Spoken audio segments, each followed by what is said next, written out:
The following is a Hoop Ball presentation.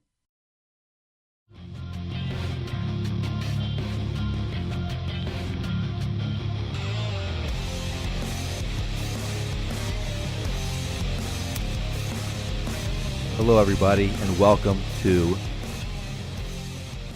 session number 2 of the Box Score Breakdown. I am Neil Rochlani here with Adrian Benjamins, recording for you on Wednesday, October 3rd. How are you, Adrian? I'm doing good, Neil. Show number 2. Here we go, man. We are, as you said, October 3rd, getting into draft season. The season's just a few weeks away. This is awesome, man. We got preseason games to talk about. We got the Hoop Ball draft guide out right now, you listeners. I hope you guys have gotten the Hoop Ball draft guide. Neil, I think the B150 is available right now. Am I right? It is out. I think it came out October 1st, and if you're a subscriber to the draft guide, I know that's part of it. There are many options and ways to get more information from Hoop Ball. One, of course, is this enormous draft guide, which so many writers have put their heart and soul into, and it's just incredible. So we're definitely here to still promote it, and if you have a draft coming up, I'm sure it'll help you win it. At the very least, help guide you through the process if you're new to this fantasy landscape. Adrian, do you want to start getting to this box scores? We have a couple of days to catch up on. Well, I think we'll get heavy into the games from Tuesday, but I want to touch on a couple of things from that happened on Monday. And, one of the guys that I want to talk about, Neil, is Kevin Knox from the New York Knicks. This is a guy that I was trying to draft in all my mocks. Like the very last round, he's like available, or he doesn't even get taken in most of these mock drafts. I got him in all of my main dynasty leagues. Pretty excited about this guy. Neil, he played great on Monday. Had an amazing game. Double. His shot looks really good. Had a 3. Neil, there's a saying. A lot of the guys that I follow have a saying that you should target really good players on bad teams. And I think this Kevin Knox falls under this category. The Knicks are going to be really bad, and I think Kevin Knox could be a very good player. And I think we all got to be target. He's like moving up, Neil, for me, instead of that, grab him in the last round, maybe now grab him in the later rounds, like earlier than that. What do you think of Kevin Knox, Neil? Yeah, the news coming out of New York is that he is going to be starting at the 3 as far as I last heard. So he had a great showing on, like you said, on Monday night. Shot very well from three-point land, 2 of 5, 2 steals, only 1 turnover, 13 points. I think he is going to be someone who will provide at least, top 100 value if he's getting the starting position and he's able to deliver. So I would draft him in those later rounds. I was hoping to get him with the last round pick, but now perhaps his buzz is all of a sudden going to skyrocket. We'll see. Anyone else from that Knicks team you want to talk about? Yeah, I'm glad you asked. I'd really like to talk about Mitchell Robinson. This is another guy that I try to grab in the very, very last round as a last pick because Neil, this guy is gonna be a double machine, points and blocks, and he could have a really high block rate to go with that. And Neil, you and I have talked over the summer to death about how rare the scarcity on the block position, how hard it is to get blocks. This guy could be elite in that category. Really sneaky sleeper, Mitchell Robinson. Now, one thing that does worry me about him, Neil, is I don't know if he can hit a free throw. What do you think of Mitchell Robinson? Yeah, I know. I saw that. Yeah, well, he didn't hit one the other night. He was 0 for 4, which I really stay away from. At least I try to stay away from bad percentage players. So this scared me. I didn't know what his free throw rate might be coming into the season. I hadn't done enough research on him. He wasn't on my draft radar, but obviously he now could be. I've got to see if this is just an anomaly or something, that he's just not a free throw shooter. Do you know any? Well, it's hard to say, right? Well, I'm really hoping that he's one of these guys that maybe he's a bad free throw shooter. I think that's pretty odd. I'm hoping he's not going to go to the line enough so that it impacts you, that it's going to have a giant impact on your free throw percentage. Like, I'm hoping he only goes to the line a couple times a game. So that's my hope. I'm still going to target him really late. We know that Porzingis is not going to be ready. There's a chance Porzingis could miss, if not the whole year, the vast majority of the season. And I think Mitchell Robinson's going to get a lot of run in the front court for the Knicks. The last guy I love to target on the Knicks is Mario Hezonja. I think he's going to be a pretty nice sleeper this year. And also, I think Enes Kanter is going to be pretty good. He's going to look to carry that offensive load for that team. So I think he'll be a pretty good guy for the Knicks. All right, Neil, should we move on? Anything else from Monday that kind of stands out to you that you think we need to touch on? Well, yeah. Real quickly, I want to go over to. I was looking at the Washington side. Yeah, I was kind of done with New York, and to see if anything on the Washington side jumped out at me. Nothing really from that side. Some sluggish performances, but that's expected to be from some of these guys. Let's see. On Monday night, well, do we want to talk about DeAndre Ayton's breakout? He is now the new fantasy king. Everyone's talking about him. 24 points, 9 rebounds, 1 assist, 6 for 8 from the free throw line, 3 blocks. Is he now your number 1 draft pick, DeAndre Ayton, going into the fantasy season? No, not my number 1 draft pick, but I was really high on DeAndre Ayton, Neil, over the summer in my mock drafts, but Neil, I was taking him in round 5. I don't think that's going to happen come draft day, man. He's definitely going to have a much higher draft day price than that. And, I was saying, Neil, that a lot of people were talking about how you're not going to get anything from him defensively. And I thought that was really overplayed because, Neil, I always felt like just based off his size and athleticism alone, he's going to luck into like a block a game. And tonight we saw that defensive side from him tonight, man. 3 blocks, a steal. I think this is going to happen some nights. I really think he's, that whole narrative of him not playing any defense, I think that was really overrated and it really got overplayed. So I think he's going to be a really good fantasy pick this year. And I think we're going to probably see him shooting up the draft boards pretty high. One thing I want to note from that game, no Devin Booker. So Josh Jackson were really getting a lot higher usage than they usually will. Neil, any thoughts on that?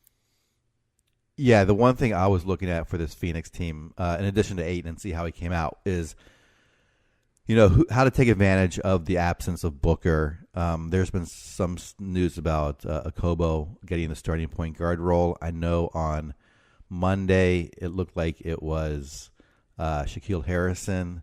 I don't know enough to know what's going on there, but if you can figure out who's starting at point guard, I think you might be able to stream some for the first month of the season out of Phoenix. That's my one takeaway from this game. I'm going so no more in this game for me, unless you want to touch on anything else there. No, I'm done. And then one last thing I want to touch on from Monday is I had talked on the previous show about Markelle Fultz. And he showed up again, Neil, for the second game in a row. He looks really good, man. I think he's going to be the real deal this year. It really looks like J.J. Redick is going to come off the bench and Markelle Fultz is going to get the start. Neil, his shot looks like it's for real. It is not a fluke, man. He worked hard in the offseason with Drew Hanlon. His shot looks good. I think Markelle Fultz could be a really great draft pick. And I'm kind of bummed out, man, because, I was like targeting him in that like round 8. I don't think that's going to happen anymore. Yeah, I was targeting him even later, and I didn't think I'd get him. And now I think the buzz is going to be too much for me to even think about him. Yeah, so that's a good thing to point out. I think he's going to skyrocket up the charts along with Kevin Knox. Are probably the 2 big breakouts from Monday's games. Do you want to go on to Tuesday, or are we missing anything from yesterday or from Monday? No, let's take a look at the games from Tuesday. Where do you want to start? Let's go in order. I've got Miami-Charlotte was the first one that kicked off last night. Another impressive performance from Whiteside, at least statistically. I didn't get to see this game, but 14-15, 2 blocks, a steal. I thought I expect him to have a bounce back season this year. I'd heard he had hip injuries last year, and I know there are some issues with his attitude there, or some conflict between him and management and coaching. But so far, so good. In the past, he's been as high as 2nd round value. I expect him to be more like 4th or 5th round value this year. We'll see where he falls there. I was really hoping to scoop him up though, like around 7. It's kind of his ADP. That could change if people are starting to notice all these stats he's putting up. That's all I got from Miami. Any thoughts on Miami from last night? Yeah, well, I'd like to touch on the Whiteside thing, man. He looks really good. I think he's got a chip on his shoulder, man, from everyone dogging on him last season, and all of that stuff that happened with him getting benched down the stretch, and a lot of people talking that maybe the modern NBA, he doesn't fit into this modern NBA. They were talking about on NBA TV last night, Neil, about him working out with Antonio Brown in the offseason. And so, I think Whiteside's extra motivated. Physically, he looks good. One of the things he said in the offseason was that he wasn't really healthy last year. And, maybe there's a lot of truth to that because he looks really good. And though, Neil, I think we got to take everything he's doing with a small grain of salt because they're missing a large chunk of their team right now. Josh Richardson, James Johnson, Dion Waiters, Bam Adebayo, all these guys are out. And Neil, I kind of got a conspiracy theory about why all these guys are missing. You want to hear this? I am fascinated. Please tell me more. I think that all these guys, this is the 2nd game in a row that we've seen these guys missing. Neil, what would you say if I told you that these guys are out right now because the Heat are almost done with the Jimmy Butler trade and all these guys are involved in a trade, so they don't want them on the floor? What do you think about that? That is fascinating. That is actually a really, where I thought you were going with this? I thought you were going with they want to trade Whiteside, so they're focusing him on the preseason to get his stats up. But I have heard, yes, there has been a lot of talk about Miami really wanting Jimmy Butler, and I don't know if that was on his first list, but I don't think that's a bad place for him to go. So I think he would probably be okay with that. Yeah, this could be that could be it. Wow, that's some great insight into your mind because I wasn't even thinking about that. Let's see what happens. I'm excited. That would obviously throw all these because these guys are like Richardson is a fantasy darling this year. Adebayo, I guess deeper leagues people like him. Waiters is fantasy wise is not that great. So it's really that Richardson that's going to throw people off if he goes somewhere else. And then how this ripples down the entire Miami Heat offense or Miami Heat team. So me to that. This is just a long shot conspiracy theory, but no, it's set in stone. I'm pretty sure you guys. I'm running with it, Adrian. So. Hey, let's if we don't got anything else on the Heat side, nothing really stands out to me. Let's move over to the Hornets and Neil, on the last show, we talked about how there's going to be someone in this Hornets front court that should be a pretty solid fantasy asset. I think it's going to be Cody Zeller, but Neil, in this game, Willie Hernan Gomez, 16 points, 10 rebounds, 4 blocks. We heard Coach Borrego talk him up in the offseason. What are your thoughts on Willie Hernan Gomez? Yeah, Willie Hernan Gomez is one of those rare fantasy players who does not need that many minutes to be very successful fantasy-wise. So when I say not that many, I mean like low 20s. Usually I stay away from guys in the low 20s. I like to see at least upper 20 minutes. But he does not need that. And we still don't know, like these rotations. I think he's definitely worth a flyer on. I mean, because if he gets in that range, he's fantasy relevant. So I would take him with my last pick if he's still there. Zeller, I think, is a little more safer. He does need more minutes typically to provide fantasy value. And he doesn't, his ceiling is kind of limited. So Hernan Gomez is definitely a much more upside pick. And I guess if I had to pick between the two, I'd probably go Hernan Gomez just for the upside in the last rounds. But if you need a safe sort of like last minute center in your last rounds or in your late rounds, Zeller I think will be fine. You know, Neil, one other guy I think we need to talk about is Miles Bridges, man. He has played well 3 games in a row. This is a guy, you know me, Neil, I love the deep leagues and the dynasty leagues, and I love all these incoming rookies. Miles Bridges was not really on my radar at all. I was kind of on the fence on whether he was going to make a good pro. I had to eat crow, man, because he looks really good. Like, I'm convinced that he's going to be a very solid pro. Now, I don't know for standard leagues if we really need to target him yet, but one thing I like, Neil, he's very versatile. He can play multiple positions. I think he can play both forward spots, and if they go small ball, he can play some center. Neil, he's showing a really well-rounded game. I saw him put up a nice looking 3. He attacks the rim, very aggressive. I really like this guy, Neil. I might, even in standard leagues, he's definitely going to be on my watch list. And maybe in some like 14 team leagues, I may be targeting him late. What do you think about that, Neil? Yeah, he looks very NBA ready, I guess is probably the best word I can say. I've been impressed with his play as well. I don't know how he's going to fit into the rotation this year. You know, I'm kind of big on Lamb having a solid year and Batum perhaps bouncing back this year. So far, they haven't done so much in the preseason, but I do like the fact they're getting the minutes, and I think the statistics will follow from there. But I am worried that Bridges or Malik Monk, for that matter, could come in and take some of those minutes away. So we'll see how it plays out. I'm going to start off, though, still targeting Lamb in the late rounds, and I'll have Bridges on my watch list. Yeah, I think that's a really good call, Neil. And, you know, we definitely want to look and see more as the season starts. Like, what's this rotation going to be?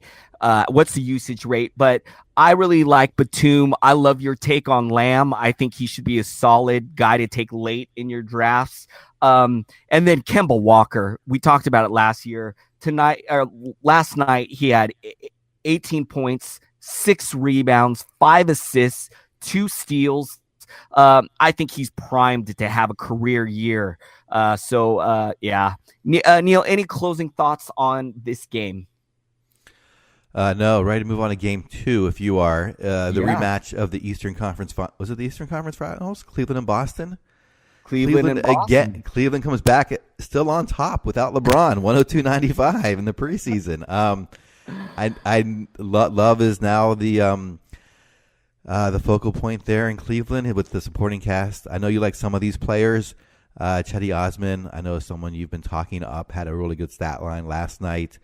Looks to be the starter in that team, if I'm correct, and could do just fine. The one guy I'm probably targeting here that isn't on, that I don't see really getting drafted is Rodney Hood. I think he could have a solid year. I'm willing to take a flyer on him in the last round. That's what I take away from this Cleveland team. Anything that you want to elaborate on? Yeah, I just want to touch on that. I love that call on Rodney Hood, man. We've seen him, most of his value is predicated on his scoring, but there's nothing wrong with that, man. He's a really good scorer, and this team's going to need that. And, I believe that the coach had said that he thinks Rodney Hood could be like the number 2 scorer on this team. And if that's the case, Rodney Hood's definitely going to be worth owning in a lot of leagues. So I like that take. You mentioned Cedi Osman. I love this guy, man. I'm targeting him in the last late in all of my drafts. I think he's going to start 11 points, 7 boards, 4 assists, a 3, showing that well-rounded game. Neil, in the offseason, he was working out with LeBron, Kawhi, I believe Paul George in LA. I don't know how he got invited to those workouts, man. That's like that's like some rare air right there, man. That's like the elite royalty of NBA right there, and he's just like hanging out working with them. That was amazing. So man, how great it is for him to be surrounded by a bunch of savages like that. So what do you think about that, Neil? I think that's a great sign. I mean, what that tells me is he probably connected with LeBron last year, on some personal level, and LeBron wanted to bring him in and help, work with him, and probably was a big instrumental part of him getting, I don't know, I'm just guessing. I'm going conspiracy theory right now, but usually, like, if you can, find your way into getting in with the top guy, then you can find your way into getting in with so many other players. So good for him. The other guy I want to mention on this team, though, as far as fantasy value, is Larry Nance Jr. I think he may get the start at the 5.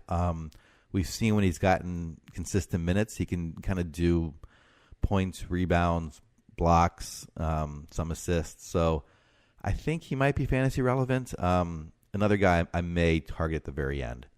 And I want to mention another guy on this team, man.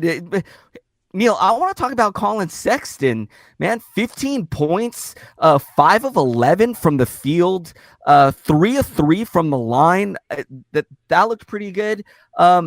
Man, I think Colin Sexton, if he keeps playing this way, another guy that his ADP is gonna shoot upwards as we get closer to draft day. Man, this is a guy that I take sometimes in the like last 2 rounds. Sometimes he goes undrafted in my standard league mock drafts. Colin Sexton could have a very nice season for this depleted Cleveland Cavs team. All right, Neil, should we move on to the Boston Celtics? Yeah, Boston Celtics. They had their starting 5 in missing. Who were they missing yesterday? Oh, Kyrie didn't play, but everyone else in the starting 5 did play. Did not play very many minutes. Nothing really I can take away from that. There's so much talent, and Brad Stevens likes to, conserve minutes a little bit and play a lot of players. So I'm worried a little bit about these fantasy values coming this season. I think Al Horford may take a step back. Tatum and Brown, with the emergence of Hayward, may lose some usage and some fantasy value. Hayward, not sure just how long it will take him to get back into game shape and also produce the stats that we kind of expected out of Utah, or we saw out of Utah when he played there. I think Kyrie is the only player that I think is valuable. I mean, they're all valuable, but the players that I think that I might draft would be Kyrie. Everyone else, I think I might be going a little bit early. Other than that, though, not much else from this Boston side. I agree with you, Neil. Kyrie's the only guy that I would really look to target. Not that these other guys aren't going to be good. Jason Tatum is amazing. Gordon Hayward, I'm really hoping we see the old Gordon Hayward. Jaylen Brown, there's going to be games where he explodes, but, it's just all really volatile as far as who's going to be the guy from night to night, where I think Kyrie Irving is the safest guy that is going to return really nice value. And one last thing I want to note from this team, I actually saw a lot of this game, and man, Terry Rozier, man, Scary Terry, this guy's really good, man. It kind of bums me out that he is from a reality standpoint, it's great that he's on the Celtics because the Celtics want to make a run for a title. And how great it is to bring this guy off the bench, right? But from a fantasy standpoint, man, I feel like his talent's kind of being wasted. Neil, I saw him make a lot of amazing passes, man. This guy's so good. I would love, like, can you imagine if he got on like the Phoenix Suns? If he was like the starting point guard on the Suns, he'd probably be like a top 40 fantasy player or something like that, man. So anyways, just wanted to touch on that. Neil, any closing thoughts on this game?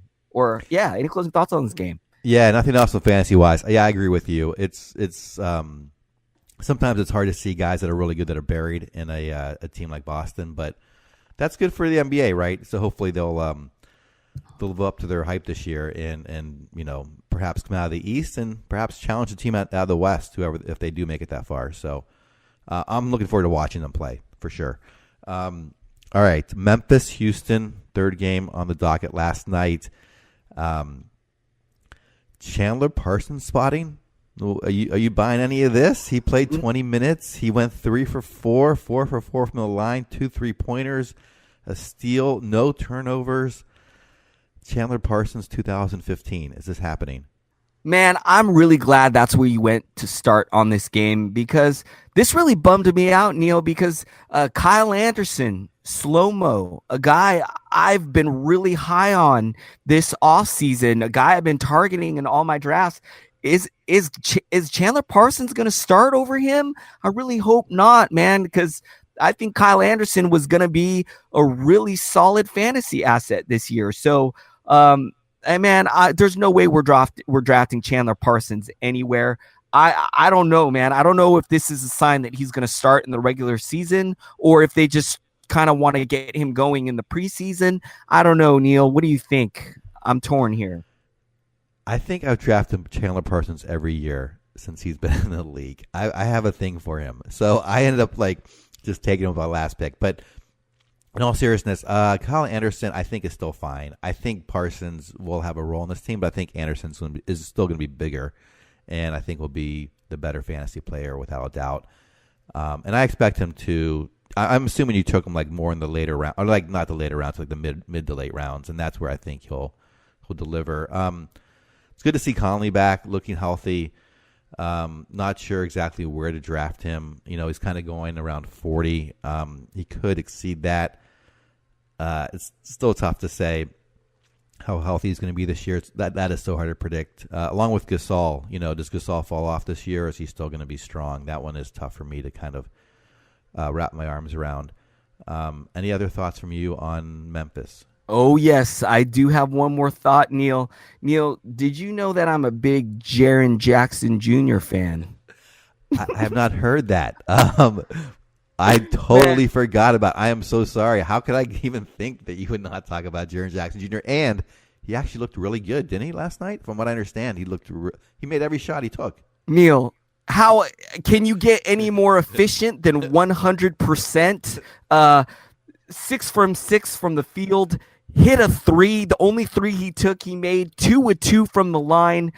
Neil, this guy is scary good, man. I mean, I'm gonna go overboard right here. I'm just putting my I'm putting this out right now, you guys. I'm about to go off the rails. Look, I think his ceiling, not this season, but I mean career wise, I think he's Karl Anthony Towns, but with elite defensive side to the game. So, man, that's the number. That's the best player in the NBA, if you ask me one day. I think this guy is just so for this season, he's got a couple things working against him. Looks like they're going to bring him along slowly. Might come off the bench behind JaMychal Green, but can play both the center and power forward spots. So I think he can still get minutes in the low 20s. And Neil, this guy doesn't need a lot of minutes to be fantasy relevant. So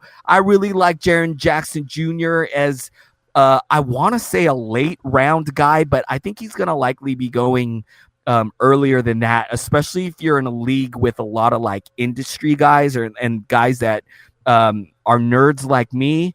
I'll probably be taking Jaren Jackson Jr. more towards the middle to later middle rounds. But man, Neil, I'm salivating over this guy, dude. He is going to be fun to watch. I want to take him too, but I think he might be outpriced for me, especially if if I'm in a draft with you. So let's can we go over to Houston? Let's do it. Someone else missed. Okay, so Houston, there were two things that I wanted to talk about that came up for me. One, James Ennis is going to be starting there, I believe. And there's been talk that he might have some fantasy relevancy. Last night, not too much on the stat line. Only 19 minutes, but just 8.3 rebounds, 1 3, 2 steals. But I think he might actually be very good this year. We'll see, fantasy-wise is what I'm talking about. And the second one I'm thinking about is I wanted to get your thoughts on. Marquise Chris is now with Houston. He, in Phoenix, he was sort of this guy that we kind of teased us. A lot of people thought he might break out there. Never really did much. Didn't look like a great NBA talent, but perhaps in Houston with the much better, lead cast helping him along and better coaching and better management, maybe this guy does finally kind of hit his potential and also becomes fantasy relevant this year. Do you have any thoughts on either of those two guys or anything else from this game?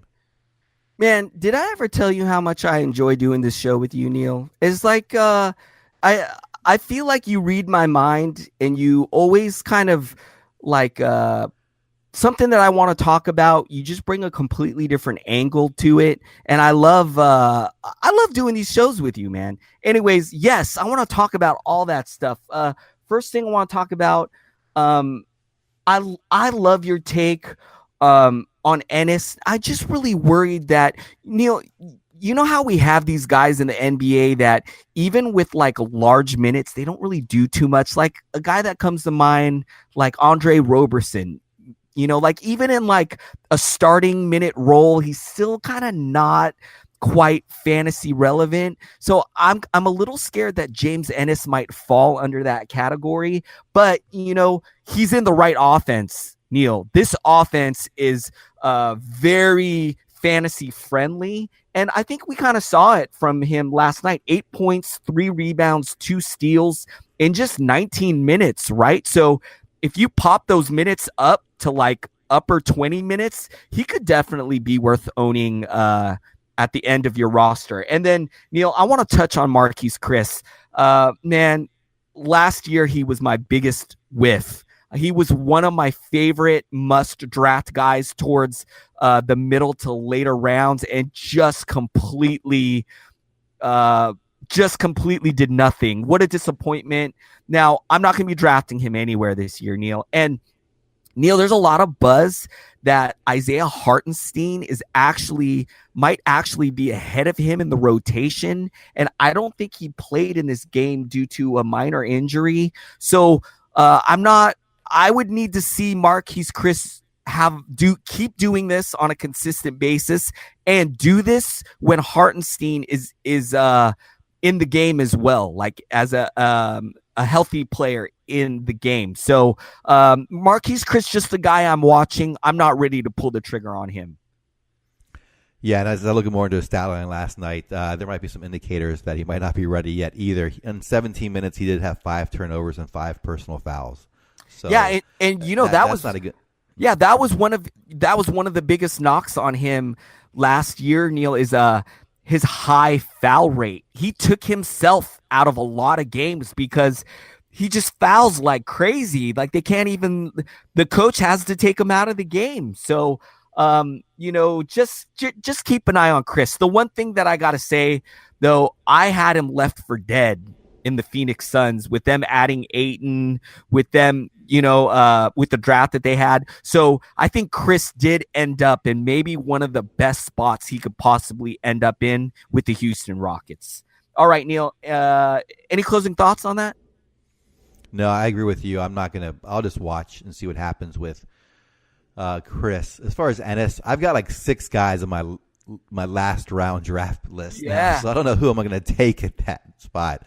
But he's a candidate for one of my last round picks. So we'll I love that your last round. Neil, you and I have the same thing. I got like a list of guys in my very last round. I go through and I kind of look at my team, what I've drafted, and say, okay, which guy from my last round list best helps this team that I've drafted. And I love that we have that like last round guy list, because Neil too, man, you and I are going to be doing some deeper leagues this season as well. Like I know you and I are in a 14 team league that we draft on the 5th coming up. And, having that list of late round guys, that's going to come in handy, man. Yeah, that's definitely true. There's more. I forget about those 14 team leagues. I'm still starting to figure that out, like how many players deep you have to go. All right, let's go into Toronto, Utah. Just pulling this up now. Kawhi Leonard looking like Kawhi Leonard as far as I can tell. Did not shoot, again, free throws was disappointing, 4 for 8. I'm just 6 for 11 the night before, 4 for 8 last night. I'm just saying aberration, though. I'm not worried about that. Valanciunas looked like a really good fantasy asset again last night. That's kind of it from, so I guess a lot of people were discounting Kawhi, thinking maybe you don't take him the first round this year, put him in the second round. I am in disagreement with that. I think if he's there at the end of the first round, I'm definitely taking him, maybe as early as 8th. And then Valanciunas, I think, is going to be just fine this year. So those are my 2 takeaways so far from Toronto, and again last night. Neil, I have another conspiracy theory for you, man. I'm Mr. Conspiracy Theory today, man. Call me Alex Jones. Hey, I've got a conspiracy theory on why Kawhi Leonard is missing his free throws. Do you want to hear it? Oh yeah, I have no idea where you're going with this. Please. Have you seen this guy's hands? His hands are so big, he can't grip the bat. Neil, have you ever shot one of those little tiny basketballs? That's what it's like for him. No, I'm totally just kidding, you guys. We've seen Kawhi Leonard shoot so many free throws. This is fine. It's just he's just shaking the rust off. It's just preseason. He's going to be fine. It is kind of strange to see him not shoot well from the line 2 games in a row. But Neil, the real guy I want to talk about, Jonas Valanciunas, again with the solid game. I mean, I don't know if I'm overreacting or exaggerating here, but we talked about it on the last show that, maybe this is his time now. Maybe the coaching change, the offensive system change, maybe this is what he needed. I'm starting to jump on board here. Do you agree with me? Yeah, he was someone I was hoping to get like around, in a 12-team league, maybe around 7th round, 8th round. I was hoping he'd fall. I'm not sure that's still going to be the case with the first 2 outings, but we'll see. Yeah, I don't know if I'm going to reach for him, though. So I may not end up with him because I don't think I want to take him much before then, and he may get plucked away before then. So how early are you going to take him, or would you take him, do you think? Man, probably the middle rounds. Once those elite centers go off the board, there's like a second tier of centers I love targeting with like DeAndre Ayton. Once those guys go off the board, I'll probably look for Jonas Valanciunas if I still need a center. So probably I'm guessing that like round 5, round 6. I don't know if he can fall to round 7, but if that's the case, I'll definitely take him there if he falls there. But yeah, man, not a guy I was even really targeting. I may start looking for Jonas Valanciunas. I think this could be it. Serge Ibaka's done, man. I think there's going to be a time this season where Pascal Siakam might get to start over Serge Ibaka, man. I just don't believe in Ibaka anymore. Please do not draft Ibaka in any of your leagues, you guys. I just don't believe in this guy anymore. Yeah, fair enough. I mean, he's definitely fallen off the last couple of years and seems to be falling out of favor with this the Toronto, at least like the usage and the minutes. So we'll see what happens this year if that continues. Can we hop over to Utah or any more in Toronto? No, let's look over at the Utah side. I know there's another player on this team there's a player on this team that fits your type as well.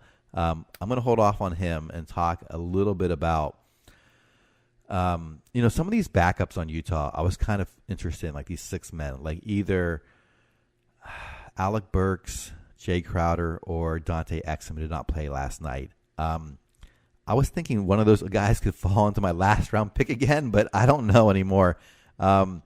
Everything else seems to be pretty much in place for Utah. I didn't see anything else that made me think about changing any of my thoughts on these guys. How about you? Yeah, nothing really stood out to me here.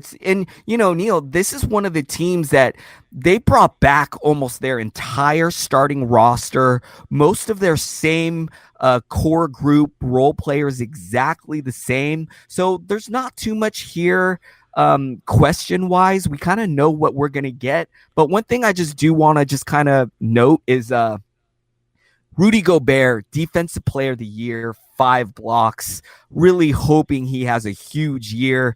The one of the best guys you can target as far as the blocks go. And then, I want to talk about Donovan Mitchell for a second.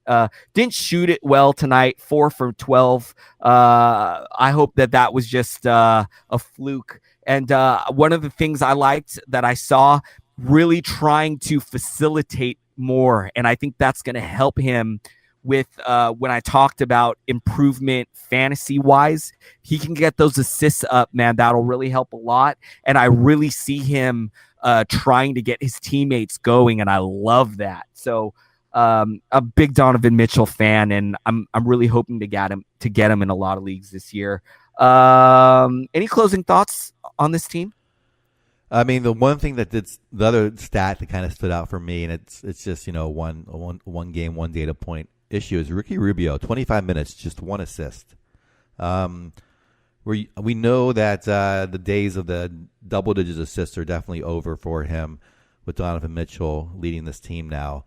But that 1 assist is kind of scary. He's someone who's still going in the mid rounds. I may not. I might avoid him this year because I don't know how that's going to play out. His shooting got better last year. He shot very well in the second half of the season, taking more threes, went 3 for 6 last night. But what you really count on for Rubio, at least historically, has been assists and steals. And we know as you get a little bit older, steals tend to go down, and the assists now are not going to be what they once were. So I have a question mark around him and his fantasy value this year. Man, I love that take, Neil. I'm glad that you talked about that. I talked about on the last show and even just now that the team talked about how Donovan Mitchell is going to facilitate more. He's going to be likely the primary ball handler. This is going to take some assists away from Ricky Rubio. You take those assists, large number of assists away from Ricky Rubio, as you pointed out, tonight or last night, only 1 assist in 24 minutes. That's really going to hurt his fantasy value. Really glad that you mentioned that. Definitely something to keep an eye on for the rest of preseason. And if this is what we are going to expect from Ricky Rubio, we definitely need to knock him down some on our draft boards or from our rankings. All right, let's go to the last game of the night. Denver against Los Angeles Lakers. LeBron made his debut at Staples Center, I believe, last night. Had a great game. And the other guy, though, that jumped out the same as the game before is JaVale McGee. In 19 minutes, 15 points, 8 rebounds, 5 blocks.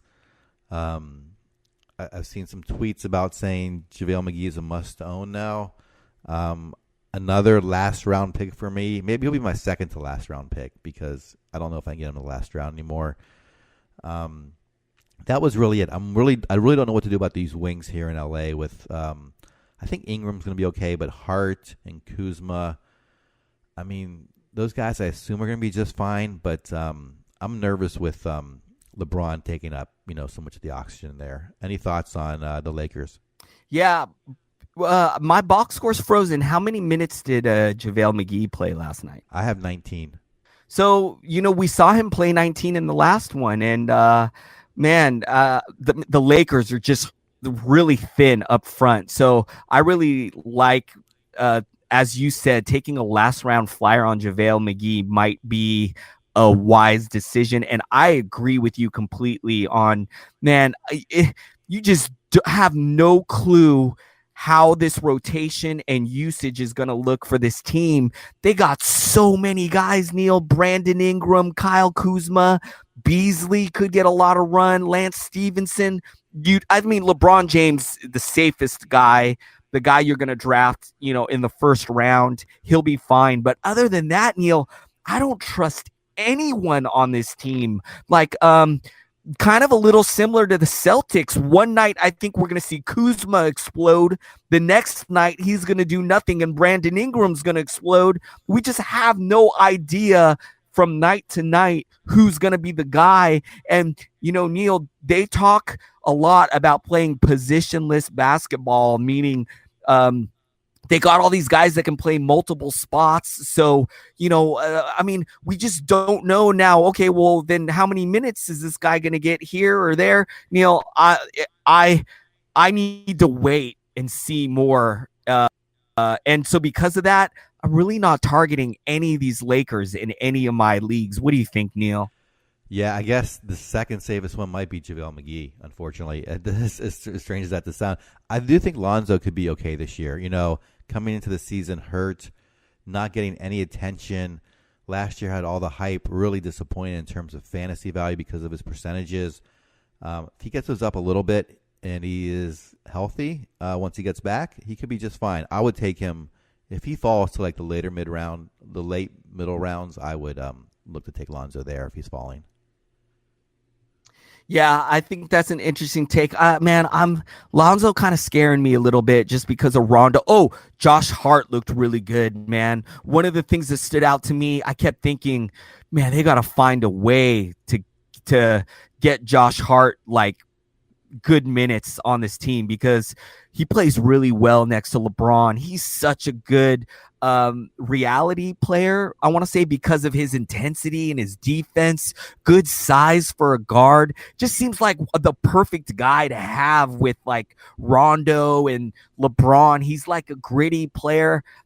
I think Josh Hart's gonna be on the court a lot, and that scares me with Lonzo's outlook. So Lonzo, not a guy I'm targeting, although I do agree with you that just from talent alone, Alonzo's another guy that's got to be on the court. So, yeah, man, let's see how this all shakes out. All right, so the last team, the Denver Nuggets, last night, again, Gary Harris sat out. Just precautionary, I think, nothing major to worry about. Torrey Craig got the start. Not expecting too much from him this season. Nothing else really jumped out. I mean, Jokic had a good game.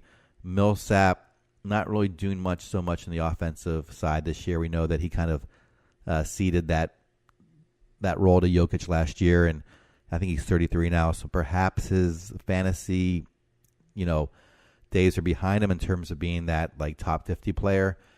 That's really all I take away. I know this team's going to put up a lot of fantasy stats, but outside Jokic, I don't really know who else I'm going to target here.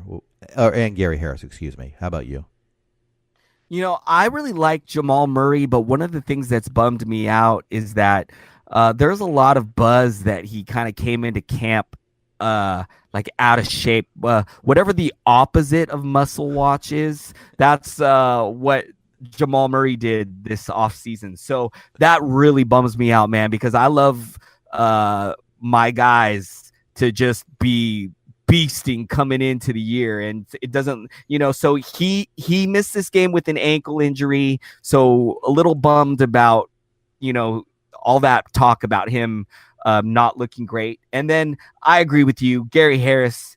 We got to target this guy in all our leagues, and Jokic, a guy who I haven't drafted once in my mocks, a guy I never really target, but man, he's looking like he's going to have a career year, and we know what a stud he can be. And then I'm not touching Paul Millsap this year. I'm just completely off of him, man. He's just getting older. Like once a player gets a certain part of their career, I just get off of them, and Paul Millsap's kind of entering that stage for me. So I'm just gonna not even look to draft Paul Millsap this year. Do you think I'm kind of going overboard with that, Neil? Probably. Yeah, I don't know. I had talked with some listeners, or some tweeted with some listeners earlier, I believe during the summer. We talked about Millsap being ranked in the 60s, thinking that was way too low. I'm not sure. Maybe that's correct. I'm willing to take a chance. It's hard to take a guy in the middle rounds whose upside might be capped. So I don't know if I'm going to be taking him either. But if he falls, maybe like to round 7, I would take him. he's definitely not someone I'm like targeting anymore. But if he falls and the value's there, I would probably take him. Yeah. They also talked up Trey Lyles a lot, a guy that plays that same spot. But, I'm not expecting Trey Lyles to start. I'm not looking to draft him in any standard leagues, but just something to watch, man, that if they, I think this team is really serious about going for it. They got a really deep team. They got a lot of talent on this team. They got the pieces to really make a run at this playoffs. So I think Paul Millsap is going to be a valuable piece to this team. To have a veteran leader like that with some of these young kids is just like that cannot be like taken for granted. But fantasy wise, I'm just going to avoid him.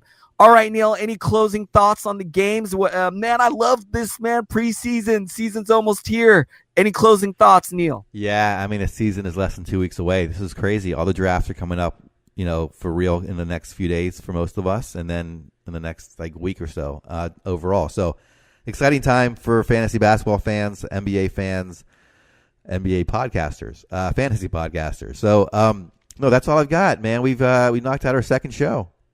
Second show of many, man. This season is just starting. You guys, before we get out of here, before Neil takes us out of here, follow us on Twitter. I'm at Adrian Benjamins. Hit Neil up at Ball with Neil. We love to get your questions. We want to answer them on the show going forward. If we can find time, we're like 50 minutes in. But I always want to end the show with like a question listener segment. So send us your questions, you guys. Thank you guys so much for listening. Neil, send us out of here, man. Yeah, thanks everyone for listening. Really appreciate all the feedback, any questions you have, and the support. So with that, have a great day and good luck with your drafts if you have one before the next time we talk. Take care. Bye-bye.